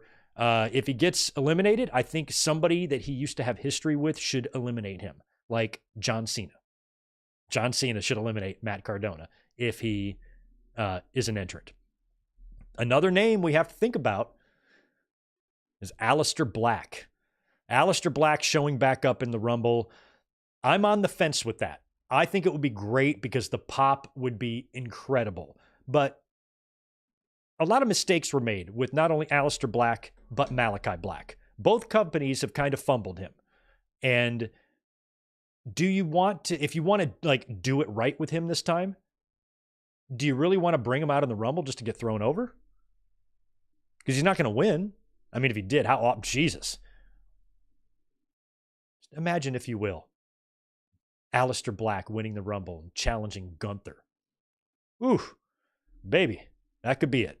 But I don't think Aleister Black is going to win the Rumble. So do you want him returning in a match that he's just going to get tossed out in? It'll probably be all right if they did that. It's probably worth it for the pop that he's going to get. But at the same time, you want to make sure you don't fuck this one up this time. So it might be better just to debut him back on TV. You might want to run vignettes for him, like they did with Penta, and then have him return in the same way kind of Penta did, kind of run the vignettes, where the fans, they're not totally telling you, but the fans know. And then the day of his debut, you drop merch on WWE Shop, just like they did with Penta, and have him come out on SmackDown. Or you make it a complete surprise, and the Wyatt Six are in the ring doing something. The lights go out, they come back up, and that motherfucker's just standing right there in the middle of the ring. Probably would achieve a similar pop in a small arena than that would in coming in the Rumble with 60K. So I think you could do it either way. I don't need to see Black in the Rumble, but it would be a cool moment if he showed up there. But if they want to treat his character and push him correctly this time, you might want to do that on TV. So, with that being said, we saw Seth Rollins' promo on Monday night. We saw Cody's. We saw Punk's. We saw a lot of Sami Zayn. We saw Logan Paul. All these guys are in this Rumble. We know John Cena is going to be in it as well. But I'm going to rule out John Cena right now. Because I think Cena, if he's going to get a championship match at WrestleMania, it should be the Chamber where he wins that, because he's advertised for the Chamber. He's advertised for the Elimination Chamber. To me, that gives away that he's not winning the Rumble. I feel like he's going to be in the Chamber. What else is he going to do? If he's not in the Chamber, was he going to have a singles match? I mean, maybe. Maybe he wants to have a match on every pay-per-view. But I feel like he's going to be in both matches. He's going to be in the Rumble and not win, and he's going to be in the Chamber and win. Or potentially not win. It might take Money in the Bank. There's really only 3 ways to win a championship. Earn an opportunity through the Rumble or the Chamber, or win that briefcase. So he might be going for the briefcase. So he might lose both. But I feel like if he is going to get a championship shot, it won't be the Rumble. But Cody is champion, and if Cody is going to face John Cena like rumored, then John Cena probably is going to win the Rumble. I think he's the current betting odds favorite. It's just we haven't seen him on TV. We didn't hear from him on Monday night. So I think it would be weird if Cena won. I think it would make more sense if he won the Chamber and he's entered into the Chamber and he can be on TV building the Chamber. Because I hope he's not like off TV in between pay-per-views, like completely. If he's going to be back for retirement run, he needs to be on TV doing stuff. So I think if he was built a little bit more for the Chamber, it would make more sense for him to win it, because right now all we've gotten from John Cena is that I'm in the Rumble. No multiple promos from him. He hasn't been talking about it nonstop. He hasn't been on TV. So I'm ruling Cena out. Seth Rollins, I feel like, is definitely owed something. If Rollins does not win the Chamber or the Rumble, and he's stuck in some underneath match at WrestleMania, I think that's going to be a bummer. And I think he definitely is going to beat CM Punk the next time they face each other. It just is a matter of how long that's going to be. I thought it was going to be as early as Mania. I thought maybe Punk would beat Gunther for the title at the Royal Rumble, and then he'd drop it to Seth at Mania after Seth wins the Rumble or the Chamber. And they did a lot of teasing with Rollins and Gunther, and Logan Paul. It feels like some combination of those three guys is going to be the championship match at WrestleMania. And Gunther will probably have a title defense at the Chamber. Since Cody defended at the Rumble, he probably takes the Chamber off, and maybe Gunther faces someone. And that someone might be CM Punk. It still could be CM Punk. And they could set all that up at the Chamber. They could have Punk beat Gunther for the title, and then Rollins wins the Chamber. And Cody's challenge has already been determined. So that leaves Punk and Rollins for the title. And then Rollins gets his win back. But I don't think that's going to happen. I think Gunther should carry the title into Mania at this point. I think he's going to be the champion at Mania, and I think so is Cody. Drew McIntyre, you can't rule him out. He had a great year last year. Sami Zayn, I would love to see him win in the underdog spot, in the Daniel Bryan spot or something like that would be awesome. But at the end of the day, I think it really comes down to CM Punk and Roman Reigns. I think the final four should be Roman, Cena, Punk, and Rollins. That would be a great final four. Who is going to win? My prediction is that Roman Reigns is going to win the Royal Rumble. Here's why. CM Punk is owed a favor. He mentioned it again on Monday. How does that favor play in? If Punk wins the Rumble, he doesn't need a favor cashed in. That favor, it's not something that they've dropped. They intend on telling us what this favor is, because Punk's brought it up a couple of times. So it's not like he just mentioned it and they're like, okay, there's no favor anymore. There's a favor. So I feel like Roman Reigns winning the Rumble now sets up Roman Reigns versus Cody 3. That's the match we think we're going to get. And then Punk, maybe something happens. It might not be a legitimate elimination for Punk, where he's, being a sore loser. Maybe he gets fucked over in some way, or in a way that he deems unfair, gets eliminated. Maybe by a bloodline member. I don't know. Something like that. And then he goes to Paul Heyman and says, I want to cash in that favor. And you do something that hasn't been done since somebody pointed this out since WrestleMania 21. And you do a triple threat. Remember earlier when I said the top three people in the company are Roman, Cody, and Punk? That's the triple threat match you do. You do Cody Rhodes versus CM Punk versus Roman Reigns for the championship at WrestleMania after Punk goes to Paul Heyman, cashes in his favor. Now, I don't know how storyline-wise they can make this make sense, and I hope they don't do it in a lazy way, but that favor that he cashes in, maybe it's a situation where Heyman, maybe they say like Roman and Cody have to agree to it. Now, Cody's a man. We know he'll agree to it. Him and Punk are friends, so Cody will be down. Roman might take some convincing, and maybe Heyman is the person to convince him, and that's the favor. So if they do that, what I think they might do, because I'm trying to place everybody, guys. I'm trying to place everybody in these championship matches. And not everybody can be in these championship matches, and not everybody can get title shots. And it's really hard nowadays because of the existing Rumble and Chamber stips to do a triple threat. You either have to occupy Raw or cash in a favor. Now, help remind me, how did Bryan get into the 21 match? Because I forgot that was a triple threat. Edge won the Rumble in 2021. Yeah, right? Edge won the Rumble, but it was a triple threat, and Bryan and Edge got stacked. How did Bryan get into that match? I don't even remember. So that's twice now. Bryan is, Danielson has wormed his way into a championship match. What's wrong with Punk doing that? Maybe Punk can occupy Raw or whatever. So Punk, that's got to be what the favor is. The favor has got to be Punk main eventing Mania. That's the whole story here. Punk wants to main event Mania, and I think he will. And they might take us the long way to getting there. Shit, he might fail twice. He might fail the Rumble and fail the Chamber. and then goes to Heyman to cash in that favor to get it last minute, possibly turning heel in the process. Because that feels like a pretty weak way for a babyface, to get, a championship match. So I think that's what it is. I think it's got to be Roman Reigns winning the Rumble, setting up Roman and Cody, and then you add Punk to it, which means you're not going to get the Cody and Roman rubber match, but you get that match again while adding a little bit, because maybe 3 in a row is too much for fans. I've seen a lot of people reject that idea. They just don't know how to have fun. They don't know how to, they don't understand how to see how that can really work. To them, it's always got to be fresh and new. We've seen it twice. I know. That's the point. The point of doing the third match is because we've already seen it twice. One guy won one guy won the other. Let's see who wins it this time.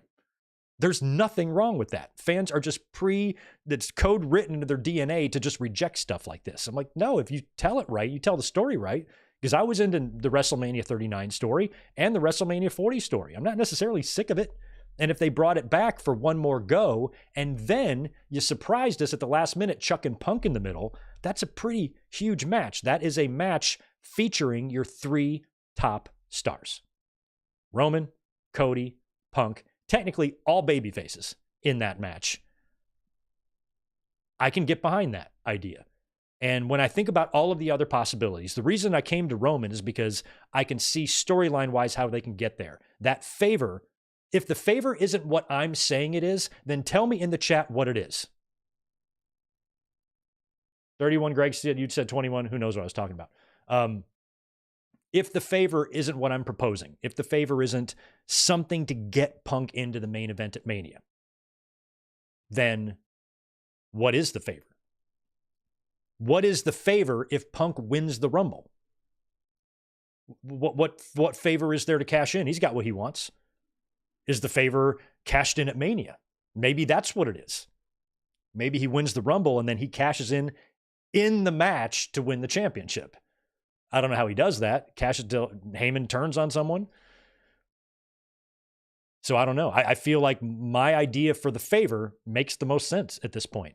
And so when you consider that favor that's owed to Punk, it doesn't make sense for him to win the Rumble. It makes sense for Roman to win the Rumble. That way Punk can cash in this favor and rain on Roman's parade. No pun intended. As he rains on Roman. So Logan Paul winning to go challenge Gunther could happen. John Cena winning to challenge Cody could happen. Rollins winning to challenge Gunther could happen. This whole triple threat idea that I'm proposing for Roman, Cody, and Punk could be for Gunther, Seth, and Logan. That's very possible too. Everything I just mentioned there. You could find a way to storyline place that over those 3 guys. Rollins wins the Rumble and then Logan threatens to pull his Prime Water, partnership to get in the main event. Something like that. You could do it for them. And that wouldn't be a bad match. Gunther and Sheamus and Drew was tremendous at WrestleMania 39. Seth and Rollins fought at that same pay-per-view. So if you do Rollins, Logan, Gunther, sure, I could get behind that as well. And then I think you're going to have to do Sami Zayn versus Kevin Owens just at WrestleMania, but not in a non-title match, which sucks because I love the idea. I hope I'm dead wrong on my predictions, guys. I am. I don't want Charlotte to win. I don't even want Cody to win. I want Owens to win the championship and then create a signature, custom Kevin Owens Winged Eagle Championship and carry that shit around until WrestleMania, where he drops the title to Sami Zayn. Would love that. Just don't feel like that's where they're going. Plus, Sami Zayn is going through a lot right now. Karrion Kross is bothering him, so who knows what's going on with Sami. But I still think Sami and Kevin Owens, they have to do something at WrestleMania together, and they're likely going to be opponents. So there you go. I feel like it's got to be Roman. Roman winning the championship. Roman winning the Rumble and challenging for the championship at WrestleMania. And then at WrestleMania, maybe you do Jacob and Solo Sikoa. And then after WrestleMania, you do Roman and Jacob. And you save that for another big show. Now, if I'm wrong on my predictions here, and Roman doesn't win, and CM Punk does, then I don't know if Roman is going to care enough to get into the chamber match or whatever.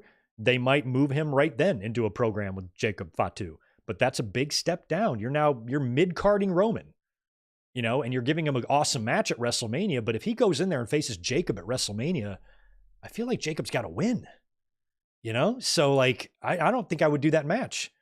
Roman's still a bigger star. He still belongs on top. It's not time yet for him to go down the peg. So I think Roman in the main event of one of the two nights is a possibility. Now we could still see The Rock show up as in the number 30 spot, or as people have been mentioning, the number 31 spot, just making his own spot. He's on the board of directors. There's 31 spots now. And he comes out at the end after the winner thinks he's won and throws him over the top rope. And it's going to be Rock versus Cody Rhodes, the match that they set up the night after WrestleMania last year. And it turns out that that's WWE's plan all along. That's been their plan all along. That would be great if that happened. I'm like, sure, cool. Cody and Rock. Hopefully Cody beats him. Since Rock did pin him last year at WrestleMania, as we remember. So I kind of don't need The Rock, though. I think we've got a lot of possibilities without him. And barring something crazy like that happening, that's going to be what I'm going with. DIY, Charlotte, Cody, and Roman all walking out of Royal Rumble victorious. We will see how my aim is. I feel like I could be wrong, but I really feel like with the storyline pieces that we know so far and where everybody is supposedly going to go, I don't know how Roman makes it into a main event without winning this, How else does he get there? The only way, well, I guess it would have to be via the chamber. Like that means if Roman does not win, so that's how I'm trying to think about this, break it all down. If Roman were to not win the Rumble, that means one of two things. He's either not going to be in a championship match and he's going to be on the undercard of WrestleMania, which I find that hard to believe, or he's going to have to win the chamber, which means the Rumble winner, whoever that is going to challenge Gunther. Because I just don't think Roman is going to, if he did challenge Gunther, that would be pretty badass. But I would assume that if Roman's getting a title shot, it's got to be Cody related. They haven't even teased at all Roman and Gunther. So I feel like you could save that for another time. And like I said, if we get that triple threat at WrestleMania, I don't think Roman Reigns is going to come out on top of that. So he will not be a champion after WrestleMania. He'll still get his title shot. He'll still be in a main event at WrestleMania, but he'll leave Mania not as champion. Head on over to Raw, where you could maybe set up something for him and Gunther. And then maybe he wins the title from Gunther and shit. Maybe he defends that title against Jacob Fatu at SummerSlam. Pass the lotion. All sorts of ways you could do this. So nothing's right or wrong. And believe it or not, Charlotte winning the Rumble isn't the worst thing in the world. I want to prepare you all in your head right now. If she wins, just think about if I'm right. If I'm right about Bianca facing Rhea Ripley, then you want Charlotte to win the Rumble. You do. Just let her win the fucking Rumble and challenge Tiffany. Who cares? Let Bianca go to the chamber and just give a performance of a lifetime. Wouldn't you love it? Wouldn't you much prefer to see Bianca kick ass in the chamber than Charlotte? Bianca's more suited for that. She's a big badass. She can be throwing hose through the fucking plexiglass. Oh, it would be great. So she should have a dominant performance in the chamber, remind everybody how strong and badass she can be. And that sets her up perfectly for Rhea Ripley. And this is assuming that's the plan. If WWE's plan is Charlotte and Tiffany, guess what? Charlotte's going to have to win the Rumble or the chamber. There's no way around that. So I think the Rumble would be better. There's going to be enough great things on this Rumble that a Charlotte victory shouldn't piss you off too much. If it does, that means you care way too much about negative stuff than you do about positive stuff, because you're going to have people like Nikki Bella, possibly Jordynne Grace, Becky Lynch, Asuka, all these great moments, plus probably one of the best ladder matches in WWE history, followed by a really fun men's Royal Rumble. At the end of the day, who gives a shit if Charlotte wins it, So just don't get yourself too mad, because I think overall this Royal Rumble has the potential, provided WWE executes it and delivers it, has a potential to be one of the best. Cody Rhodes can do ladder matches. There's been a video floating around on social media just the other day of Cody's final match in AEW, that bonkers ass ladder match against Sammy Guevara, where Sammy hit him with that cutter from the top. Crazy. That was Cody's last match. He lost that match. The last ladder match he was in, he lost to Sammy Guevara. when Sammy won the 2 TNT titles and Cody was gone from AEW. And that match took place 3 years ago this week. And that's crazy to think that he was in that ladder match in late January and he worked Mania against Rollins. I kind of forgot how quickly. I thought he made the announcement like late December of the previous year. I guess not. It was late January. That's nuts. So Cody and Owens, I think, are going to have a really great ladder match. I still think that Owens should win, but I kind of think he probably won't. And we're set up for a Cody and Roman sequel, or a third match, I guess, rubber match at Mania. And it just is a matter of, how the fans are going to react to that. I feel like if that's the direction they go, like I said, Punk is going to get inserted into a three-way, but are the fans going to have patience for that? Because with my predictions, knowing how not everybody sitting at home and like regular people, but we know how social media behaves. And I think there's going to be a lot of, with my predictions anyway, with what I'm proposing here, could see potential backlash. Charlotte and Roman, they don't look big picture. They look very, very, very small picture. And that's why people get mad most of the time. So Roman to me just makes the most sense because I don't know how else you get him there. I just don't know if Roman winning the Chamber, Roman could win the Chamber and Cena could win the Rumble. All these possibilities are possible. So let me know what you guys think. Start sounding off in the chat here and I'll start reading some of your predictions. Let me go back up and nail some super chats that I probably missed. That one from, oh no, I haven't seen that one either. Oh, I missed a few. There we go. Going all the way back to the top. Got a lot of super chats to knock out.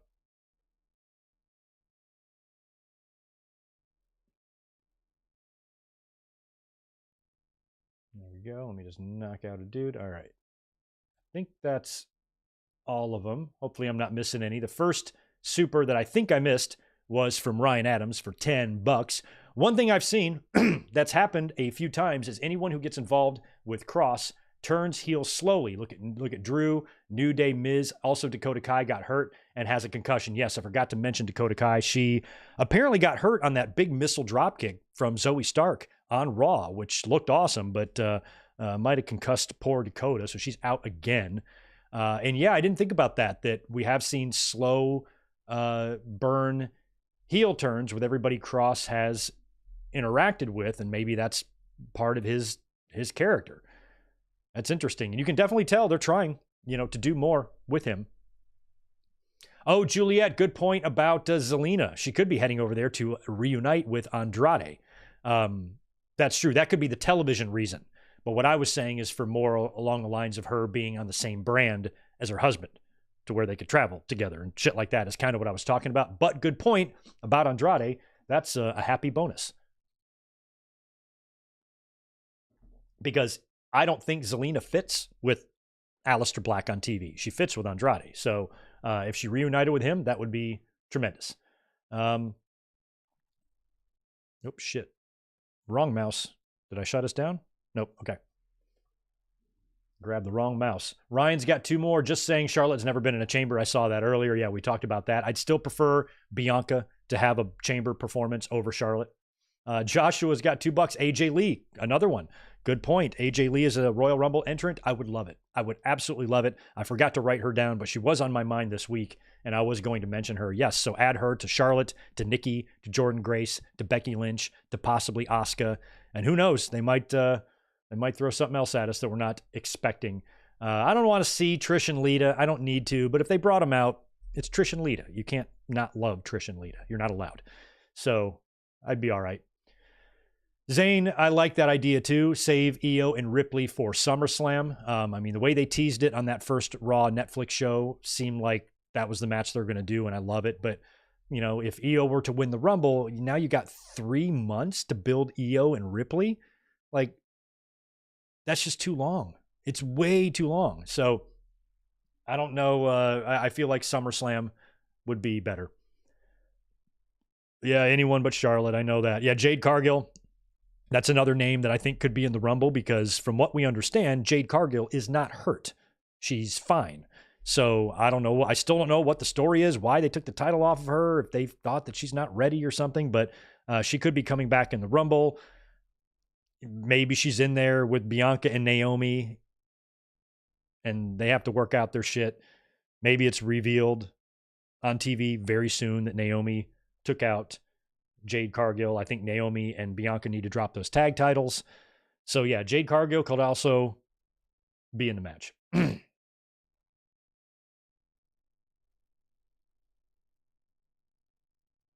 Alexa Bliss, thank you. Alexa Bliss.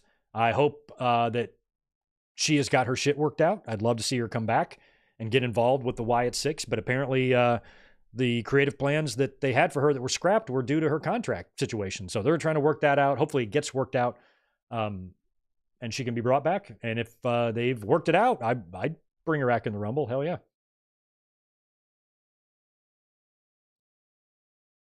Gilbert, good stat there. Shawn was the only challenger to win the world title at a Rumble pay-per-view in 1997 when he beat Sid. Are you sure? Yeah, I guess that's true. Yeah, Brett beat Razor in 93. Well, I guess technically Flair won it, but I guess it wasn't a one-on-one match. Yeah, and then Diesel retained in 95. Brett retained in 96. Shawn retained in 98. No, wrong. Rock won it in 99. Mankind was champion, right? Ha, I got you, Gilbert. Gotcha. And then what happened in 2000? Yeah, Triple H retained. 01, Angle retained. 02, I forgot. 03 or 04, Brock retained. I don't know. Now I don't remember. Past 05. Okay, so Sonic has also got Roman. So, okay, I'm not the only one who's picking Roman. Joshua Aparicio, thanks for the $2. Stephen Flo wins the Rumble. Yeah, Stephen Flo being in the Rumble would be hilarious, but he's just a kid. He's just a weird, awkward, he looks like he's in 12th grade. But maybe one day for Stephen Flo. We're all rooting for Stephen Flo. I hope he does main event a WrestleMania one day. Thanks, Daniel Malcolm. 1 year, just like that. Cheers, my friend. Cheers, Gerg. Thanks, dude. So yeah, my problem is with Punk is, if he wins and then just faces Cody, where does that leave Roman and stuff? So I think there's a way. I think they planted that favor seed to use it as a way to expand how many people can be in a main event at WrestleMania. Notice they did a tag a couple of years ago. So now Jimmy and Jay and Sammy and Kevin Owens can all say they main evented a WrestleMania, even though it was a tag on night one. So I think 2 one-on-one matches main eventing both shows is unlikely. One of them's got to be a triple threat. There's too many names at the top just to leave it to 4 guys, So you got to add at least one. And I think Cody, Roman, Punk, your 3 top names should be in the main event. And you could add Cena to that mix. Shit, maybe something happens and 2 people get fucked over. And so Punk tries to call in his favor, and then Heyman is like, okay. And then Pierce is like, well, wait a minute. My guy got fucked over too, so we're going to stick Cena in there. And now it's a fatal 4-way for the championship. I don't know. I think a triple threat, though, could be good. And it would put Cody and Roman in 3 straight WrestleMania main events together without overdoing it with just the 2 of them. Last year they were in the tag, this year the 3-way, and then you have the 2. So it would be 4 WrestleMania main events for Cody and Roman in 3 years. That's crazy. With 2 of those matches being multi-man ordeals. So that's my thought process. Ryan Adams got 20 more for us. Oh, thank you. Good. You're going to explain this. Brian faced Roman on the PLE before Mania with Edge as the special enforcer, and Edge missed the finish, and then Roman won. Or you do the Shawn way. He just comes out and signs a contract before the Rumble winner does. Yeah. Oh, that's right. Because, what did they do in 04? Is that what they did in 04? With Benoit? Yeah, I forgot about that one too. Shit. So there are ways to do it. There are storyline ways to make triple threats. We've seen it in 04. We've seen it in 2014. We've seen it in 2021. And all those years, the Rumble stipulation was in place. So there are ways to do it. And I think this year is a really good likely possibility for a triple threat. Zane, 6-pack challenge? I don't know. I don't like the 6-pack matches. Keep it simple. Triple threat is as complex as it needs to get, I think. I wasn't aware of 1989's 31st entrant with Virgil.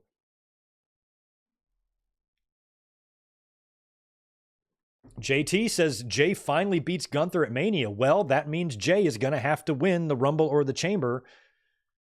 I can't see that happening. I can't see it happening. JT, you also got Bianca winning the Rumble. I could see that happening, but I explained why it would be better for her to win the Chamber. If she's going to face Rhea Ripley, and that's the match they're going to do, then have her win the Chamber and just fucking dominate, and that's what I would do there. Yeah, Saturday is going to be wild. We're going to live react to the whole damn thing. Where's the next super that I missed? Stone Cold, 10X, thanks for the 5, man. They're promoting Cena like crazy for the Chamber. I can see him winning. Yeah, because that's a big reason why I think Cena's not winning the Rumble, because he's advertised like a motherfucker for the Chamber, which means he's going to be in the Chamber. He wouldn't need to be in the Chamber if he's winning the Rumble. So it's not like he can't have a match there. Maybe they want to start knocking out some of Cena's farewell matches. Maybe they want to stick him in a one-on-one match here against somebody and do it there just to get one out of the way. But I feel like he'll be in the it'll be his last Chamber match, last Rumble match, last Chamber match, last Money in the Bank match. And then the other pay-per-views, he can, work with people one-on-one. And plus, I think a championship will be in his future this year. I think Money in the Bank might be the most fun. In my mind, I would like to see that. I would like to see Cena win the Money in the Bank. And he probably won't cash it in a sneaky way. He'll probably call his shot, pre-announce it type of thing, because that's what Cena would do. But that might be preferable to me than trying to make all of this happen at WrestleMania. He's got all year. So that does pose the question, though, what does Cena do at WrestleMania? You won't face Cody if my prediction comes true. So he might have to face a Logan Paul. And a lot of times in Royal Rumbles, they set shit up in the Rumble matches themselves. They did that with Brock and Goldberg. They did that with Shawn and Jericho. They've done it with lots of people, right? So you could see some WrestleMania match teases here, like Cena and Logan. You get these two in the Rumble one-on-one somewhere. You get that Hogan and Warrior moment between them. That could be what we see at WrestleMania. So that could happen as well. Oh, yeah. Again, another one. Yeah, they're starting to pop up everywhere. Thank you for that, Ryan Adams. They did the same in 2019 with Charlotte, Becky, and Ronda. Vince suspended Becky and replaced her with Charlotte. And that was Charlotte, worming her way into that match. So there's been lots of times. I completely forgot about that. I was pretty pissed about that. So I think that this year, a scenario like that is super probable. No, they're not going to bring Del Rio back. Randy Orton versus John Cena needs to happen this year. It very well could happen at the Royal Rumble. I feel like, at WrestleMania. If Cena and Orton happen at WrestleMania, the only way I can see that happening is for Randy Orton to face Kevin Owens at the Elimination Chamber. They got to pay off their bullshit, right? But I also think they might be in the Elimination Chamber. So if Orton faces Cena, he's got to wrap up business with Owens first, in my mind. Unless he comes out to, like I said, cost Cody the match, or if Randy comes back and turns heel and decides he doesn't want revenge on Kevin Owens. Instead, he wants to retire John Cena early. He wants to be the one to do it. Maybe we get that. But yeah, Orton and Cena, we could see something between those two guys one more time before Cena calls it a career. Cena versus Braun Breaker, probably not. I mean, maybe they're going to make Penta a transitional champion. They teased Penta and Breaker. Maybe Penta beats Breaker for the title, and then he takes it into Mania and drops it to Sheamus. It's Penta and Sheamus. Be a weird match, but Sheamus beating Penta for the Intercontinental Championship at WrestleMania. If you would have said that sentence to me 2 years ago, I would have been like, I'm sorry, what? So anything can happen. But there you have it. That pretty much does it for my predictions, for my chatter. I mean, we've looked at this every single different way, but I think at the end of the day, my scenario does make sense. It holds water. Will I be right? I could be completely wrong on all 4 of these matches. I could get all 4 of them wrong. I think I'm going to go like 2 and 2. I think I'm going to get 2 right, 2 wrong. I'm often great at predictions. I go perfect in lots of pay-per-views. Rumbles are tricky, though. Rumbles are tricky because you just don't, you don't really know what WWE creatively has planned. Betting odds don't work. What are we betting on here? We're betting on a conversation between a bunch of dudes at a fucking conference table backstage. It's impossible to bet on or to act like you know what's going to happen. Nobody does. We're not going to know what's going to happen until it happens. A lot of times we hear that the talent doesn't know who's going to win the Rumble until that day. So they don't know. We don't know. All we can do is guess. And my guesses are Charlotte and Roman Reigns. Sorry, everyone. I know that sounds terrible. It sounds horrible to say that. Hey, at least it's not 2018. Charlotte and Roman Reigns winning Rumbles, during a time period back then, wasn't pleasant. And Roman, he's been the runner-up a lot. Nakamura tossed him out. Drew famously in 2020, right before Roman became the Roman we knew, got tossed out. So I think he's going to win this one. And we'll see if we get any last-minute surprises from The Rock. Can't forget about him.